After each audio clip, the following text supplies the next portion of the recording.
కదంబమాల చెప్పే ఆడియో కథలకి స్వాగతం, సుస్వాగతం. కథలోకి వెడితే, ఈ మధ్య ఒకానొక ఖరీదైన వృద్ధాశ్రమానికి వెళ్ళాను. ఖరీదైనదని ఎందుకన్నానంటే, అక్కడున్నవాళ్ళు దాదాపు ఎన్ఆర్ఐల తల్లిదండ్రులు. నెలవారీ చెల్లింపులు డాలర్లలోనే ఉంటాయి. వృద్ధాశ్రమంలో తమ తల్లిదండ్రులు సుఖంగా బతకాలని పిల్లలు భారీగానే డబ్బు చెల్లిస్తూ ఉంటారు.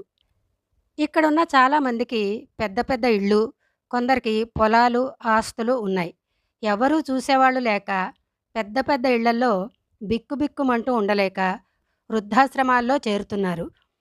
విదేశాల్లో ఉంటున్న పిల్లలు చేర్పిస్తున్నారు. నేను వెళ్ళేటప్పటికి రఘురాం అనే ఒక ఎన్ఆర్ఐ అక్కడున్నాడు. ఆయన తల్లి ఆశ్రమంలో ఉన్నారు. 6 నెలలకోసారి వస్తాడట ఆయన. ఆయనతో మాట్లాడాలనిపించింది. ఆశ్రమం బయట ఉన్న గుట్టల వైపు నడుస్తూ వెళ్ళాం. మీ అమ్మగారికి ఇప్పుడెలా ఉంది అడిగాను. బాగానే ఉంది. వయసు మీద పడింది. ఓల్డ్ ఏజ్ రిలేటెడ్ ప్రాబ్లమ్స్ అంతే. ఆమెకి హఠాత్తుగా ఏమైనా అయితే ఎలా? హోమ్ వాళ్ళు చూసుకుంటారు. నాకు ఇన్ఫార్మ్ చేస్తారు. జూబిలీ హిల్స్లో పెద్ద ఇల్లుంది. ప్రాపర్టీస్ ఉన్నాయి. హఠాత్తుగా డాడీ చనిపోతే తప్పనిసరి పరిస్థితుల్లో ఇక్కడుంచాం. అమెరికా తీసుకెళ్ళొచ్చుగా. ప్రయాణం చేయలేనంది. ఇక్కడ ఇల్లుంది, ఆస్తులున్నాయి కదా, ఇంకా అమెరికాలోనే ఎందుకుండడం? రఘురాం చివ్వున తలెత్తి నా వైపు చూశాడు. ఇక్కడుండలేమండి. ఎందుకుండలేరు? నా వైఫ్, పిల్లలు రారు. అమెరికా జీవితానికి అలవాటు పడితే వదలడం కష్టం. ఏముందక్కడ? ఏమి లేదో చెప్పండి. మీకు జన్మనిచ్చిన అమ్మ అక్కడ లేదుగా. వస్తూ పోతూ ఉంటాగా. సారీ, నేనిలా మాట్లాడుతున్నానని వేరే అనుకోకండి. నేను ఈ అంశం మీద పరిశోధన చేస్తున్నా. ఎన్నో ఓల్డేజ్ హోమ్లు తిరుగుతూ ఉంటాను. ఎంతోమంది తల్లిదండ్రులతో మాట్లాడుతూ ఉంటాను. వాళ్ళ అనుభవాలు, పిల్లల మీద వాళ్ళ ప్రేమలు కళ్ళల్లో నీళ్లు తెప్పిస్తూ ఉంటాయి.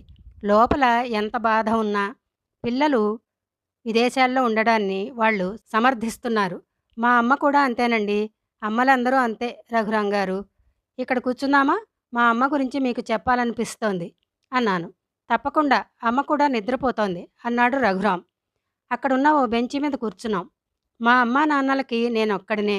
పీజీ చేసి వచ్చేస్తానని వెళ్ళి అక్కడే అమెరికాలో ఉండిపోయాను. పీజీ అయిపోయింది. మంచి ఉద్యోగం వచ్చింది. పెళ్లి చేశారు. పిల్లలు పుట్టుకొచ్చారు. విలాసవంతమైన జీవితం. వీకెండ్ పార్టీలు, ప్రయాణాలు, అప్పుడప్పుడు ఇండియా రావడం, చుట్టాల్లో ఉండి వెళ్ళడం. నాన్న మంచి ఉద్యోగంలో ఉండడంతో ఇంట్లో పని చేసేవాళ్ళకి లోటు లేదు. ఓ రాత్రి నాన్న హఠాత్తుగా గుండెపోటుతో చనిపోయాడు. శవంతో అమ్మ ఆ రాత్రంతా ఉంది. షాక్లోకి వెళ్ళిపోయింది. నాన్న చనిపోయాడని ఆమె మనసు రికార్డ్ చేసుకోలేదు. 3 రోజుల తర్వాత నేనొస్తే, వచ్చావా? నాన్నని ఆసుపత్రిలో జాయిన్ చేసి నాకు చూపించడం లేదు అంది. నాకు ఏడుపు తన్నుకొస్తోంది. అమ్మ ఏడవడం లేదు. హాస్పిటల్కి పోదాం ఉంటుంది. అమ్మ చుట్టూ బంధువులున్నారు. అరగంట తర్వాత మార్చురీ నుండి నాన్న శవాన్ని తెచ్చారు. ఆయనకి ఆఖరి స్నానం చేస్తున్నప్పుడు అమ్మ విరుచుకు పడిపోయింది. నాన్న లేడని అర్థమైంది. అంతా ముగిసిపోయింది. అమ్మని అమెరికా పోదాం రమ్మన్నాను. రానంది.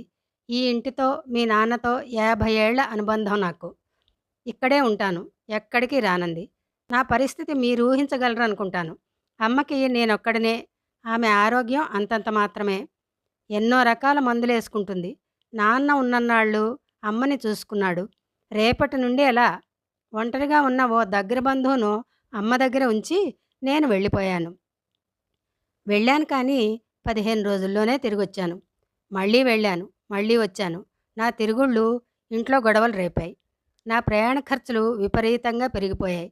అంత పెద్ద ఇంటిలో ఒక్కర్తి ఉంటున్న అమ్మ గుర్తుకొస్తే ముద్ద దిగేది కాదు. తన తోడుని కోల్పోయి పుట్టెడు దుఃఖంలో ఉన్న అమ్మ గుర్తొచ్చి ఏడ్చేవాడిని. నా జీవితమంతా అమ్మ పంచిన ప్రేమ, లాలన మర్చిపోయి యంత్రంలా మారిన నా బతుకు పట్ల నాకే అసహ్యం వేసేది. ఓ రోజు నా పిల్లలిద్దరినీ కూర్చోబెట్టి నా పరిస్థితి గురించి చెప్పాను. నానితో స్కైప్లో మాట్లాడొచ్చుగా డాడీ అని మాత్రమే అన్నారు. నేను ఇండియా వెళ్ళిపోవాలనుకుంటున్నాను. వాట్? ఆ ముసలామె కోసం నీ కెరీర్ పాడు చేసుకుంటావా? అంది నా భార్య. డాడీ, ఆ డర్టీ ఇండియాకి మేం రాం. ఇద్దరూ ఒకేసారి అరిచారు. నేను చచ్చిపోతే మీ అమ్మని కూడా నేను వదిలేసినట్టు వదిలేస్తావా? ముగ్గురూ బిత్తరపోయారు. నేను మిమ్మల్ని రమ్మని అడగటం లేదు. మీ చదువులు పాడవుతాయని నాకు తెలుసు. మీరు ఇక్కడే ఉండండి. నేను వెడతాను. దాని మీద చాలా ఆర్గ్యుమెంట్స్ జరిగాయి.